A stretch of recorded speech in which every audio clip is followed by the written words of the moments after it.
majambo kuko kenshi n'amajambo usanga mu mamuko y'ikirundi cyangwa ku kirundi twara tukivuga ari amajambo mashasha bigasaba rero yuko ururimi rujana n'ibintu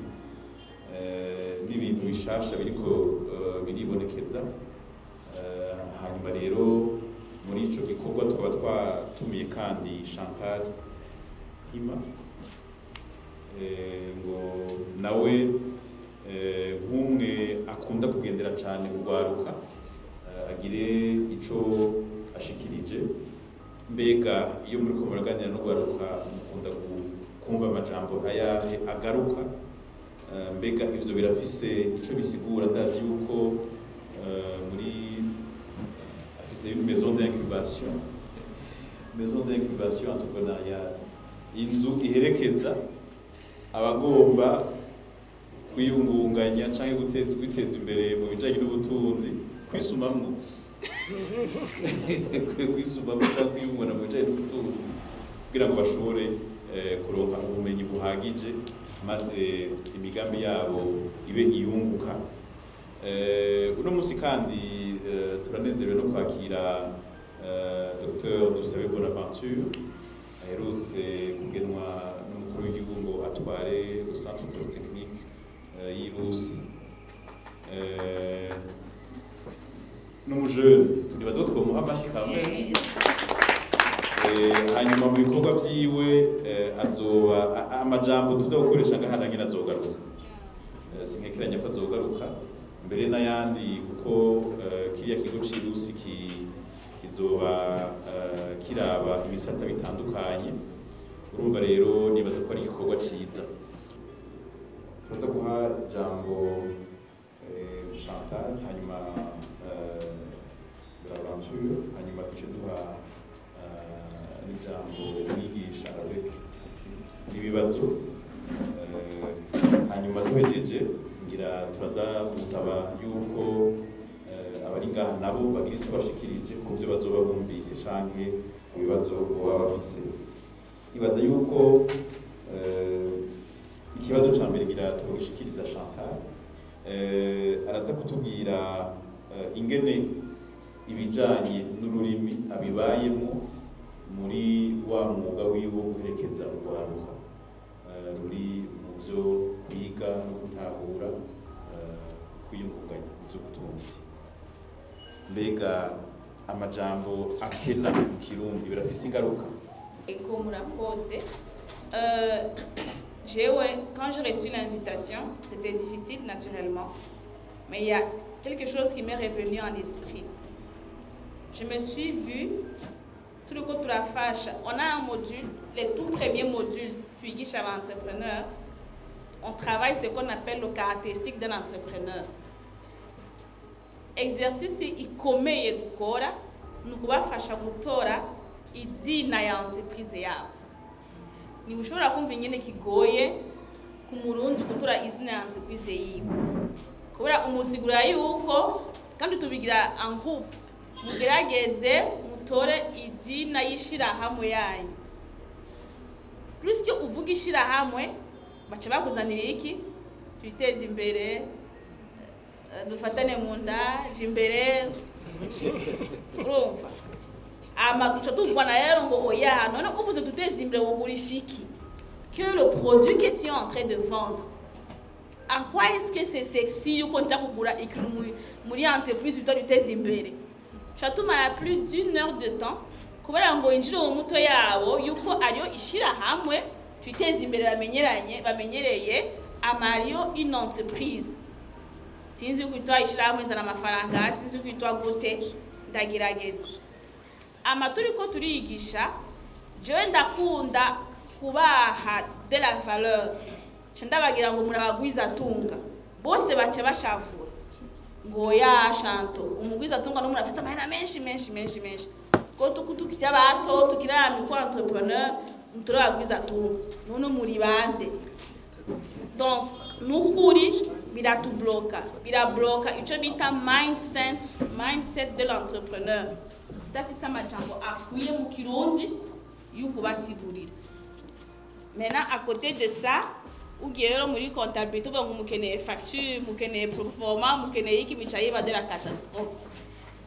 Quand on m'a invité, j'ai demandé à mon équipe ou l'IM2 ngo mugerageze mumbe des mots qui nous dépassent. En moins de 5 minutes, là on se dit il y a plus de 30 mots. Nous il a commencé taxi, il a commencé statut à Angers. Il y a deux qui est venu impossible, ngo commissionnaire, ngo facture, ngo imprimerie, au chaque donc j'ai vraiment une longue liste. C'est quoi un plan d'affaires?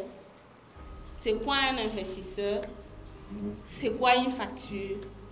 C'est quoi un budget? C'est quoi la différence entre un plan d'affaires et un plan d'action? Tout quand ni plan d'action, si plan d'affaires, où est le côté économique? Donc franchement, le problème il est là, il est concret. D'affiche c'est une longue liste, je vais dire une quarantaine, d'une liste des mots d'office et d'affiche je voudrais quand même vous dire que la M2 appartient à une organisation qui s'appelle la Disco. Quand on dit à Disco, on aime bien s'amuser. En 2000 combien, je crois 2014, on s'est amusé justement à créer un dictionnaire. Yamajambo, après on a entrepreneuriat par contre, ce qu'on a appelé le développement. Donc on a créé le dictionnaire. Comment est-ce que par exemple nous on a traduit Miss Maïté quand elle m'a appelé, elle m'a dit le mot artiste n'existe pas.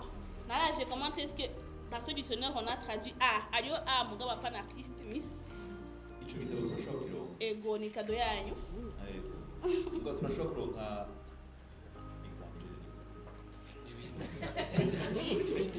Ego ziriho muri IPH, c'est produit par IPH, donc il y en a la disco. Vous dites,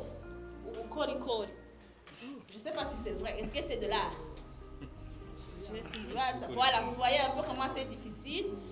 Même entrepreneuriat, entrepreneur, comment on a traduit entrepreneur? Voilà, vous dites entrepreneur ni.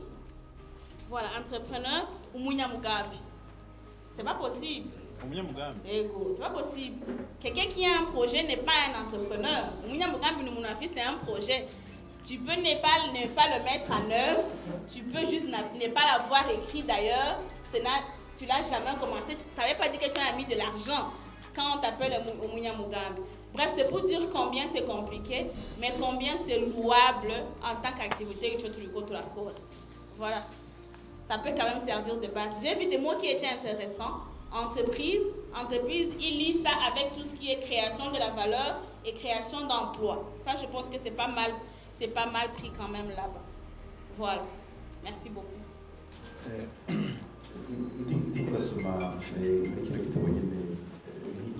Entreprise ingene bari kubera ko kenshi iyo twe turandika abamenyesha makuru hageze kuvuga association n'ishirahamwe entreprise n'ishirahamwe mugabo muri kamere k'ivyo bintu c'est entreprise na association biratandukanye kuko association c'est sans but lucratif kenshi mugabo entreprise bari dimension lucrative none hano entreprise mu bingene barishize mu Kirundi bavuze ngo ni ishirahamwe ryo kugwiza ubutunzi n'akazi urumva amajambo ishirahamwe ryo kugwiza ubutunzi n'akazi rimwe kabiri gatatu kane gatanu pour entreprise ikibazo docteur na mwishuri hariya bibaza ko bizokoroha canke byose muzovyigisha mu Congereza no mu Faransa gusa. Murakoze, nitwa Dusabe Bonaventure, ndatwara ico kigo Rusi, tuzotangura mu kw'icenda, tuzoba twigisha imyuga itandukanye, tuzohera ku bahejeje humanité, tuzofata n'abandi basanzwe bakora badafise icerekana ko bazi gukora, umva abo turakeneye ko tubibasigurira. Byinshi bizoba biri mu Gifaransa no mu Congereza, mugati baza kwariga bizoshika abantu bakigisha mu Kirundi. Umva byari bikenewe ko tuza natwe tukumviriza ko barisigura kuko bizodufasha. rero hari ni menshi une namurongikiye liste ngarongera kuzira Afrika niyo twari bafite ikiganiro murakoze yego murakoze cyane nk'umumenyesha makuru cyo kugira ko bon jewe ni nacyo nzoba Seriac ngira yababonye bon abo dusanzwe tuzinanye ni ikibazo en tout cas umujournaliste wari wese ahura naco surtout yari karandika inkuru novuga cyane cyane za ekonomi ndibuka ko yigeze kuba na seminaire ku bajournaliste hagataho ekonomi twe tuvuga ngo ni ubutunzi bwabo ubutunzi ni richesse deja urumva ko no ngaho tutararonka terme iri approprié yo mu Kirundi ico gihe on s'est rendu compte ko mu karere mu Burundi ari twebwe tudakunda kwandika ku masuje ya ekonomi mugabo defi twasanze nuko amaterme amwe akoreshwa muri ibyo by'ubutunzi usanga tugiye kugira traduction atabyo dushobora uco bitanga mu gifaransa avec l'esprit y'ama réseaux sociaux usanga iyo media iri très critique cyane gose ugasanga biri décourageant donc uco usanga iyo sujet itabaye privilégié mu masuje aba traité n'amamedia murakoze murakoze cyane ngira twuha ijambo mwigisha tumere nk'abatera intambwe hanyuma tubabaze imbere y'uko tuja muzi ko kugerageza kuyumvira kuri iri jambo canke rirya tugomba dushira mu Kirundi mbega burya amajambo y'ikirundi yubatse gute amajambo y'ikirundi yubatse gute urakoze amajambo y'ikirundi yubatswe kwinshi bivanye nuko riba ari izina cyane izina no kuvuga le nom irivuga le verbe cyane cyane niyo majambo dukunda gukenera akaba rero afise ukuntu yubatse kandi mu gucura ijambo rishasha utaryubatse nk'uko amajambo y'ikirundi asanzwe yubatse uca usanga ugize ibintu abantu batokurikira hanyuma ikindi kandi nuko ukaramukwa ucuze ijambo rirerire abantu ntibakurikira ibindi navyo nivyerekeye amajambo yoba arimo agasuzuguro ayo nayo nyene niyo kubakwa gutyo rero mu bisanzwe hariyo iyo nyubako niyo ijambo rishasha ryisunga n'ahandi umuntu ashobora kubaka ayo majambo kundi mugabo usanga adahuye kandi birashoboka nk'ugwaruka rukayamenyera mugabo usanga mufise indimi zibiri ururimi rw'ikirundi hamwe n'urwo rurimi rundi rushasha ayo majambo y'agasuzuguro dufata ego birashoboka singiye mu butunzi umuntu yoba afise umugambi wo gufasha dufate nk'abantu bamwe bakunda kuvuga ngo badandaza umubiri hanyuma agaca avuga ngo murabona ngo umugambi wacu ngo tuwufitiye indaya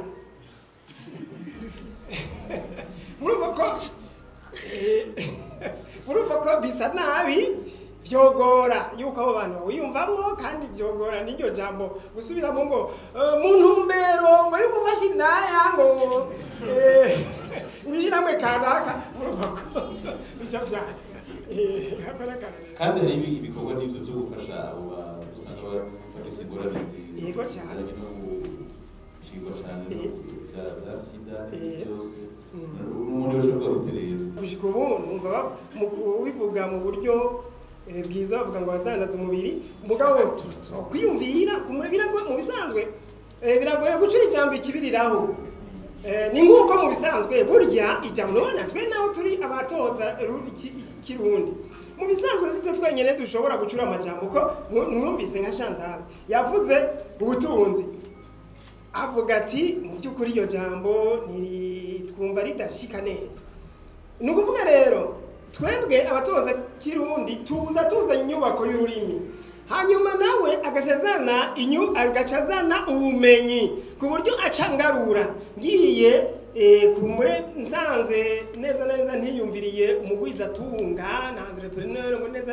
kubera ntabona neza hagati ya investisseur entrepreneur gutyo acambwira ati erega investisseur ni iki ni ati entrepreneur naco ni iki tugaye turondera hamwe rero nubwo bigenda mu bisanzwe bigirwa mu vyiza bigirwa n'umugwi abantu bakagenda bakiyumvira hanyuma bakazana bagashira hamwe bagaheza rero bakaganira bakagira bati twe twumvira ijambo rimeze neza wavuze ijambo ishira hamwe riri mu turero ntanga mu cigwa nigisha cerekeye gucura amajambo ingene mu bisanzwe mu Kirundi twabuze abantu bacura amajambo umwe wese yararondera umunyemenyesha makuru arikeneye akaricura mugabo atari umutoza ndimi kuko icyo usanga harimo ibintu nyene harimo utuntu tutagororotse kubera si umuhinga w'ururimi ugasanga w'ubutunzi nawe kandi nuko urumva ko nyinshi namwe mu bisanzwe biravye naho na entreprise naho bavuze ngo kuba honyene ari ishira hamwe none dufate nk'isosiyete y'umuntu umwe yego urumva ko bigoye kuvuga ko ari ishira hamwe nakarero mvuga uravye kotebu ukayita ishira hamwe hanyuma l'association nationale des personnes handicapées kitwa ishira hamwe ntuze ya muzumba stili kitwa ishira hamwe urumva ko harimo ingorane entreprise d'éducation deve se ishira hamwe y'umuntu yishize hamwe ari wenyine honyine niyo kwishira hamwe ari wenyine si ishira hamwe tout simplement. None nigiki mbega kibuza yuko ayo majambo abaho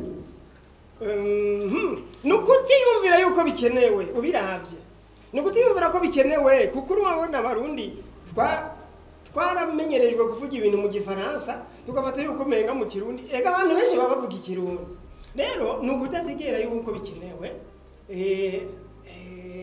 kuko nivyo bituma n'ubu washaka twari twiteze yuko urwego nshingwa Kirundi bushobora gukora ico gikorwa mugabo ugasanga uburyo n'abakozi ntibakwiye twebwe muri kaminuza twobigize mugabo urumva twebwe turi abatohoza ndimi gusa bica bitugora byongora guca guhamagara wa muhinga wo mu butunzi ngo mfashe gucura amajambo n'ubundi noca nsanga hariho ibintu bimwe bimwe jewe ntashoboye gushika ko mu bisata bimwe bimwe by'ubuhinga.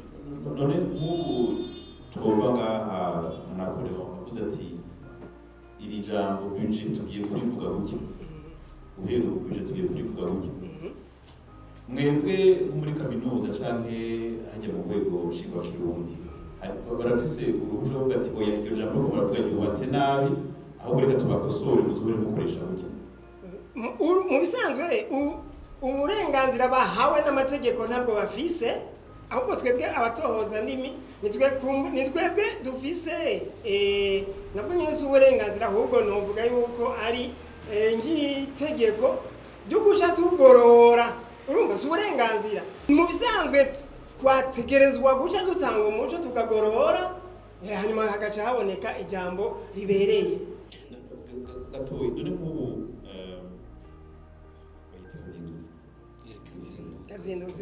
kazinduzi y'ikirundi igezweho ubu yanyemerwa gusohoka mu mwaka wa gatanu iyo waza ni iya mbere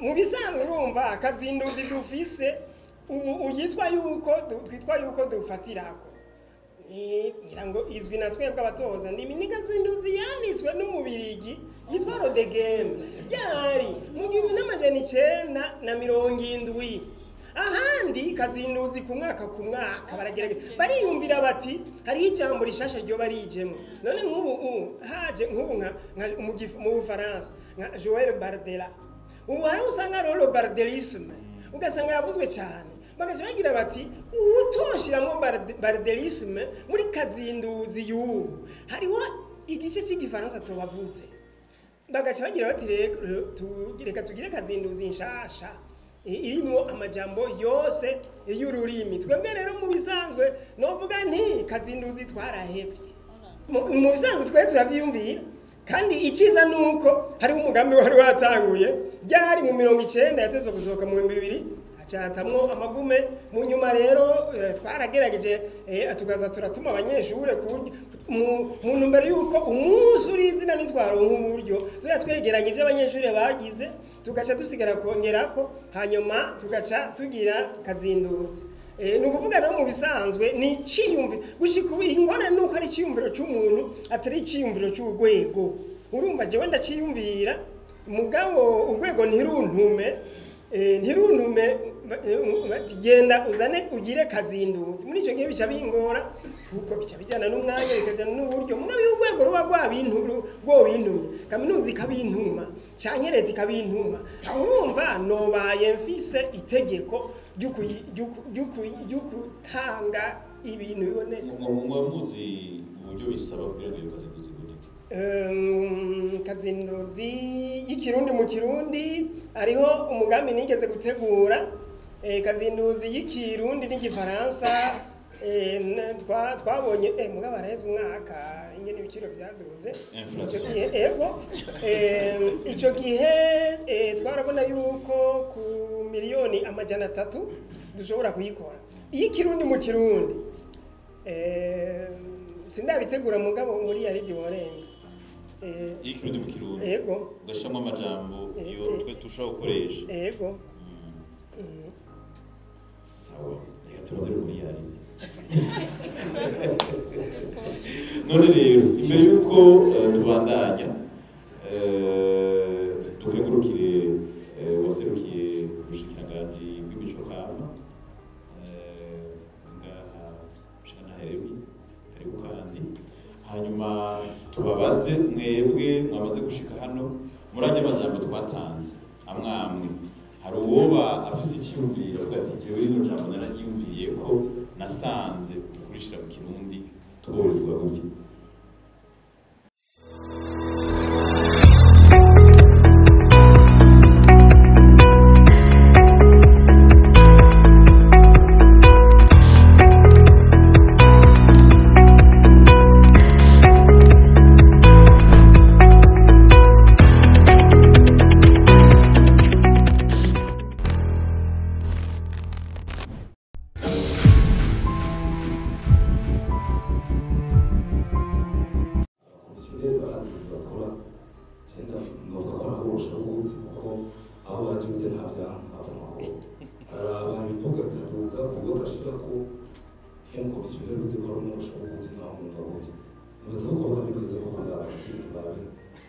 Komisiyoneri aborosha buguzi umuranzi cyo kisiguro gusumba umorosha kuko mu bisanzwe umuranzi uri kuraraba abakomisiyoneri akazi bakora dufatiye ibyo mwari muvuze muri yakabaza bavuga abakomisiyoneri bamaze no kuvuga umukomisiyoneri arumva ahari inzu akaba hariho n'umuntu akeneye gufata iyo nzu kugira ayibemo. No kuvuga rero uwo mukomisiyoneri uwo mukomisiyoneri niwe acaza guhuza uwo akeneye inzu na nyene inzu. Kuvuga rero uwo mukomisiyoneri niwe aza kuranga iyo nzu, uwo mukomisiyoneri niwe aza kuranga iyo nzu kwa wa muntu ayikeneye. Muri ico gihe rero nimba hariho abaza kugura, nimba hariho abaza kugira iki, twoshobora kuvuga nk'umuranga, donc umuranga buguzi ibintu nk'ivyo twoshobora kuvuga umugabo umworosha buguzi kuko korosha abakomisiyoneri igihe batanorosha kuko korosha kuko bakuma tufatira muri iyo nzira yo kuranga na mwigisha yavuze aravuga ko kuranga n'ibigufi yikwije kuko rishobora kuba rifise n'izindi nsiguro yisomekako mugabo duce dufata ubwo buguzi tugashirako nuko kuranga twoshobora gutora nk'ijambo rimwe kumbure riza gutandukanya n'izindi siguro abo bandi iryo kuranga ryari risanzwe rifise ukambere kubera ko munyakaranga urumva batambutse batandukanye kugira rero ushikira gutamba muri urubanza kanaka nuko haba hariho umuntu yakuhuje na nyene urubanza. Muri icyo gihe rero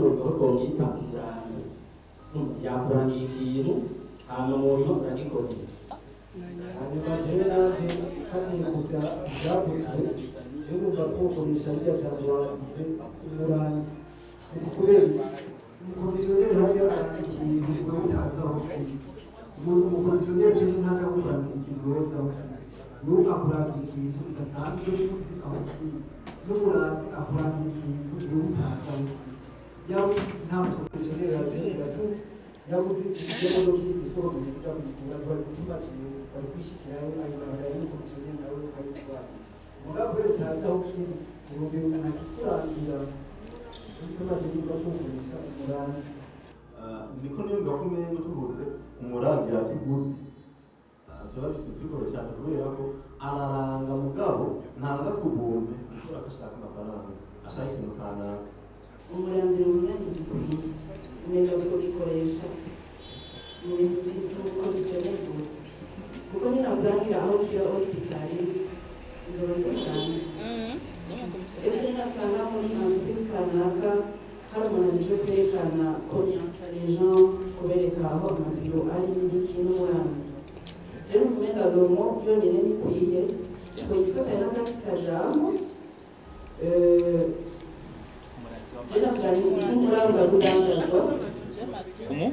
n'uburanga rudandazwa tuzi urudandazwa simplique le client et le vendeur none uwo muntu wese afite ikintu arangwa w'umukomisiyoneri twavuga ko ari umukorerabushake twoba twibesha kubera yuko aho hantu abandi abatakora nta muntu umwe baba bumvikanye ko aza kiriho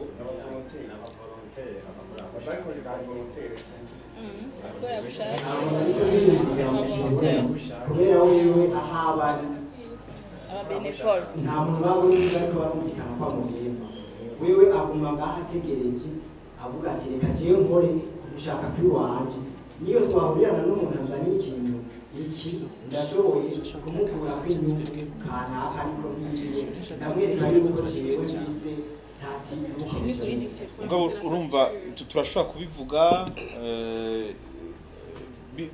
bidashizwe muri kazinuzi ngo abe ari igitabo kija mu mashuri abantu bavyige bibe institutionnalisé aguma nyine hari zino mpari jewe ndavuga umuranzi hanyuma bavuga ati umuranzi ntibikunda kubera ko n'umureceptioniste bavuga ati n'umuranzi ntama bice bibe yindi débat n'ibiki byose mugabo twebwe ngaha turashobora kuvuga tuti muri kino kiyago iryo jambo rya commissionnaire twebwe twavuze ko ari umuranzi kuva ubu abariko barandika inkuru canke iki hako bavuga bati abakomisiyoneri bagize ibi n'ibi n'ibibazo gatabaranzi bateye ikibazo iki canke kiri mu bisanzwe umuranzi ntacyo kibaye igituma ntacyo kibaye nuko bisa n'ibyo avuze urumva araranga ikintu ni ukuvuga yakibonye arakiranga kuranga mu nsiguro zibiri kuvuga aho kiri hamwe no kuvuga ati mbega urazi ati nzi n'iyi imeze gutya na gutya désigner et décrire ego birimo byose nico gituma mu by'ukuri iryo jambo ryiyongereye iyo nsiguro yiyongereye kuri imwe twavuga kandi mwumvise yuko umuzi wayo ari uwo mu by'ukuri iryo jambo numva atacyo ribaye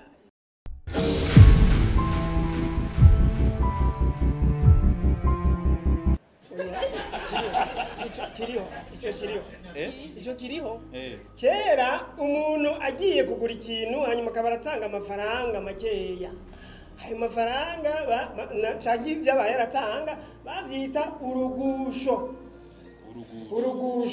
uca wumva yuko mu bisanzwe ego ni ukuvuga urumva ko insiguro ni ikintu gituma icyo kintu gishobora kuba kiragwa mu kurindira yuko dufata nk'igitoke bakagikubita hasi bakaba baragikubita hasi mu kurindira yuko uronka yanjye iryo jambo rero bararikoresha urugusho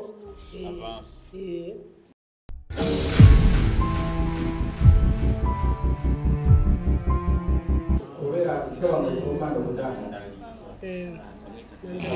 ndandariza ni ku ruhande rumwe akora umwuga wa ndandariza cyangwa umujandariza ndamuhaye indondero y'itora yabisyo ubuhinde gutora yavuga isomba namuhaye iyo kudandaza kandi nibaza ko abakomisiyoneri imisoro yabo nyine abaje kudandaza rero sinzi ko formation tugira ariko tugateza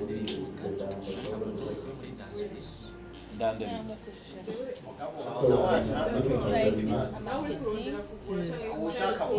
voilà nivyo en fait hachabura iyo aspect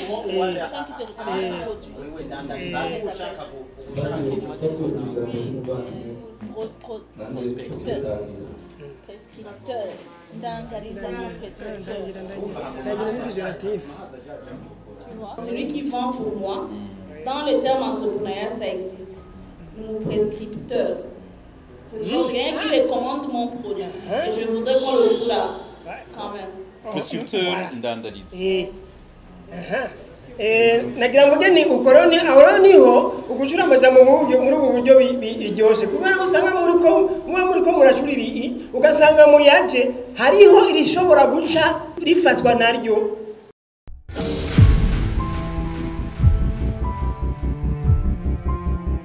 facture icemeza buguzi facture il y en a ici et j'avais aimé quand même ça doit être comme ça icemeza buguzi ngavuze icemezo icemezo ni preuve ntigikwiye icemezo c'ubuguzi icemeza buguzi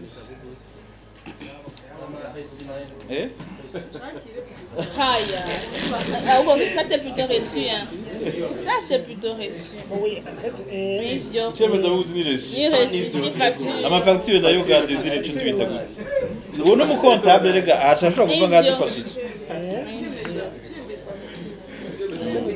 Chura.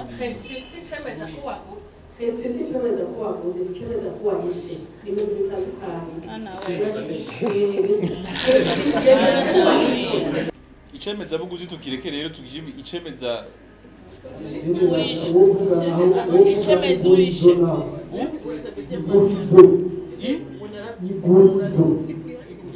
igurizo igurizo ni comme l'emballage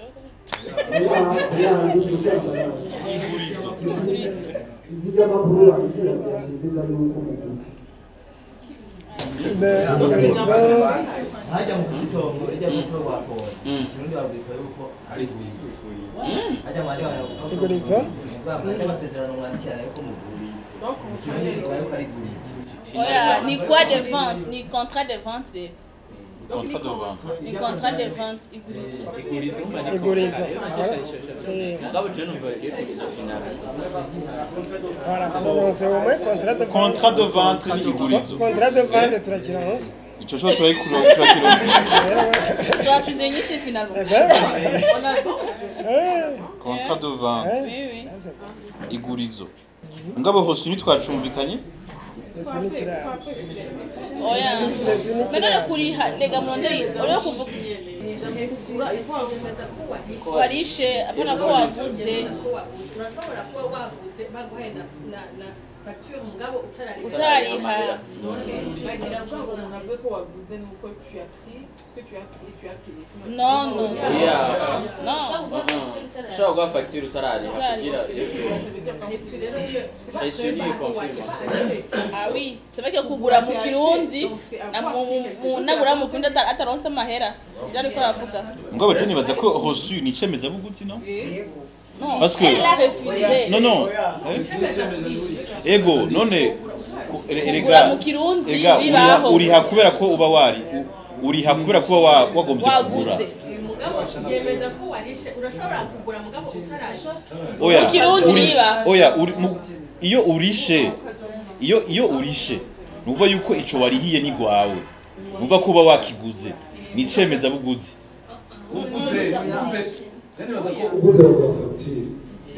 urishe bacagura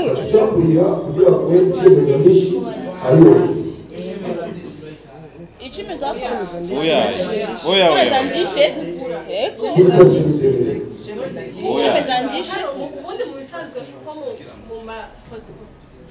mu ma procédure yo muri finance iyo ufise facture utagira hejuru ntushobora kuvuga ko warishe ntushobora kuvuga ko warishe utagira hejuru donc reçu niyo yemeza ko warishe urashobora kuba waroze facture izo gushaka Mugabo, niko ndavuga, ega kuriha, ça veut dire que tu acquiers quelque chose. Payer, c'est-à-dire que tu acquiers quelque chose. Un service, un bien, un produit.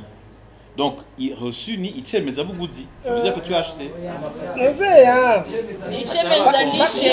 Facture. Facture ni icemeza buguzi. Facture ni kirihiriro. Ya ni bonde commanda. Facture ni kirihiriro. Kuko nico baguha kugira ngo urihireko. Ni kirihiriro. Voilà. Voilà un truc intéressant. Facture ni kirihiri.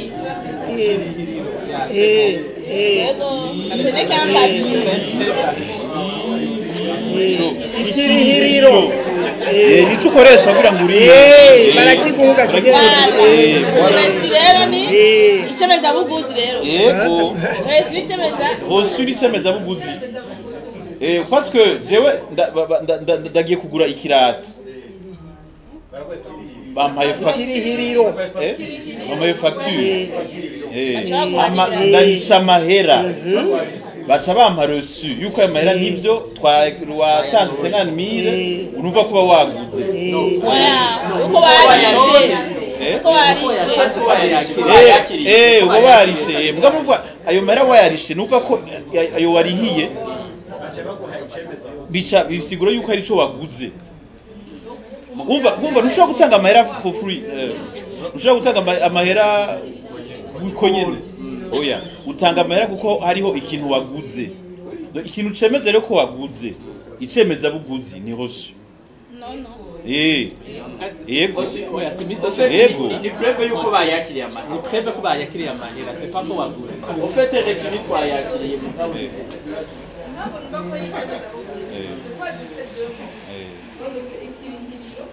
ukagira n'icemeza buguzi donc uragiye kuri categorie muri alimentation uratoye un objet urakiguze bagaca bavuga ngo ugende kujya kuri kesi baguhaye akahesi icemeza buguzi ntabwo ushobora gusohoka werekana reçu. Werekana reçu. Iyo waguze nk'uwagiye nkajya kuri T2000 ukagura utuntu twishi bagusaba iki? Cemeza ko ivyo bintu byose ufise wabiguze bagusaba quitter l'alimentation. Aller dans le grand business. Si je commande, je vais commander l'impression des magazines en Ouganda. Ils me donneront une facture où on va écrire Jimbere doit à l'imprimerie telle. C'est une facture. Je n'ai pas encore payé. Voilà. C'est cette facture que je vais amener à la BRB pour que la BRB puisse les payer. Il gagne Kirihiro, qu'on a utilisé. Mais maintenant, le reçu, je l'aurai quand j'aurai payé l'Ougandais. Voilà. Il va me donner une preuve. Il a reçu mon argent. Voilà. Ça ne prouve pas qu'il m'a vendu les journaux. Les journaux, il les a vendus depuis. Il a donné un bordereau de livraison ou un quoi, j'en sais rien. Ça n'a rien à voir avec le reçu. La dame là a raison. Oui. Non. Oya. Okay, jewe none abantu nabo mu eglise aho twebe turadusenga ukagira contribution. Hama après bakakubwira ati turakutemeye ko yatanze amahera turaguha reçu. None umva ko ari kugura c'est pas kugura misi yose.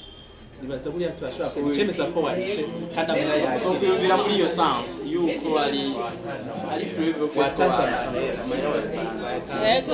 Preuve ko warishe. Akoze cyane yegeranye n'abantu bavuga ko icemeza ndishi twayita icemeza ndishi ariko ayo majambo abiri iryo jambo ry'uburenganzira n'amajambo abiri ariko niyumvira rero tutora ijambo rimwe risigura ico genda ni nkishira hamwe n'amajambo abiri.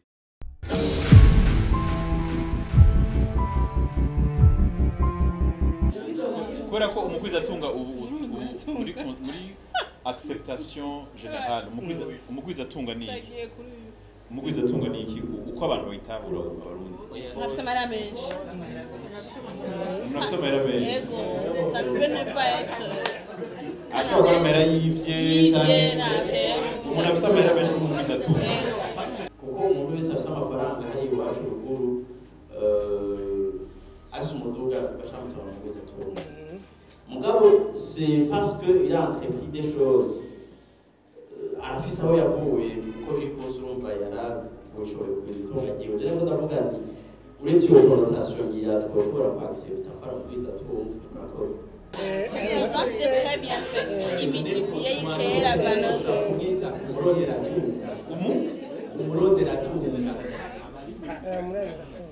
umuronderatunga lide yuko biva mu bikorwa ntiyumvikanamwo neza urumva kimwe twako turavuga cyuko bitaboneka ko ari uwayivye cyangwa urirondera yivye cyangwa ibiheza ararondera nyine kandi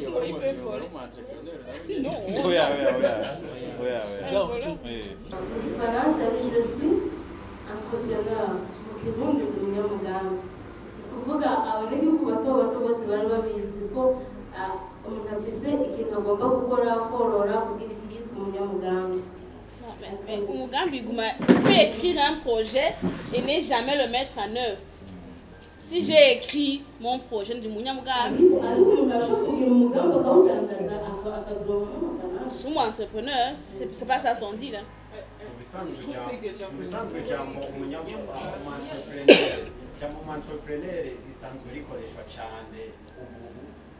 hariho hose uvuze umu-entrepreneur umunyamugambi mu majambo make entrepreneur kiriho umwana uwo ari we wese avuze ati urya ari kari hariho abasanzwe baba nko mu ntara usanga zegereye intara igihugu cy'u Rwanda bo baramaze kubicura bavuze umu-entrepreneur bavuga kwihangira mirimo kwihangira mirimo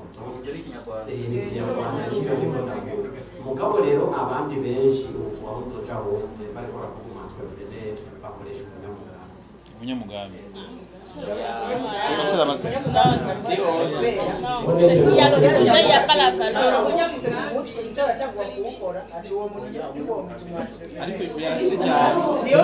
ça. Oui. Bagenzi je nibaze yuko mu kanya duhava turangiza kiyago cuno munsi mugabo imbere yuko turangiza ngira hari akajambo gatoyi bagira abadutumiye ngaha bagira batubwire hanyuma uruganda gusoma ruce rusozera kino gikorwa mugabo nagomba ahanje kubashimira cyane tuvuye ngaha dufise amajambo atanu commissionnaire umuranzi prescripteur ndandariza reçu icemeza ndishi contrat de vente igurizo iyo ryo ryari rihari hamwe na facture ikirihiriro ni sawa reçu ni icemeza ndishi entrepreneur n'umunyamugambi yego oya ruguru hehe hose bavuga umunyamugambi yego bro ama ufite umugambi yo kwigisha abana ni entrepreneur muri domaine educationnel reka nukuri reka nitwova ngaha reka tuzogaruka byerekana ko tuzogaruka kandi ko kiyago cari kiryoshe reka batubwire akajambo gatoyi hanyuma bace basoze